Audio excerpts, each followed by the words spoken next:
माझी मुलगी माही 7 महिन्यापासून तिला खूप फिट्स यायचे. जसं रोज दिवसाला तिला 3-4 वेळा फिट्स यायचे आणि त्याच्यामुळे ती नॉर्मल होती 7 महिन्यापर्यंत.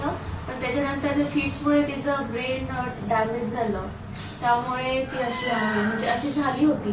पण आता सध्याची स्थिती अशी आहे की जसं आम्ही ही रियाश अमृत ज्यूस तिला देत आहोत तेव्हापासून, म्हणजे आता ती 15 वर्षाची झाली आहे कम्प्लीट.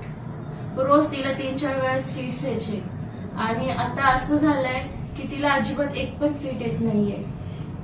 तर मी ह्या सर्वाचा गौरव प्रथम तर माझ्या देवाला देते. देवाचं नाव मी उंच करते की त्यांनी मला हे अमृत, खरंच हे अमृत नावासारखंच आहे अमृत. देवानी मला हा मार्ग दाखवला आणि हे ज्यूस दिल्यापासून आज फक्त तिला मी 1-1.5 महिना झाले ज्यूस देतेय आणि ती अशी बसायला लागलीये किंवा तिला फिट्स येत नाहीये आणि खूप तिच्यामध्ये छान प्रगती झालीये. त्यामुळे मी खरंच खूप आनंदित आहे आणि मी थँक्यू म्हणते भारती सिस्टरला की त्यांनी हा मार्ग मला दाखवला.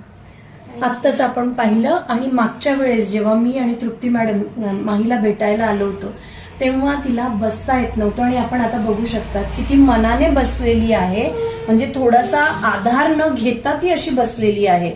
ती पहिले हसत नव्हती, आता ती हसते, ती चांगली ओळखते, तिच्या ऍक्टिव्हिटीज इतक्या वाढल्याय की तिच्या आईचं असं म्हणणं आहे की मला गॅरंटी आहे की अमृत ज्यूस घेऊन ती लवकरच पायावर उभी पण राहील आणि पूर्णपणे नॉर्मल तिचं जीवन होऊ शकेल.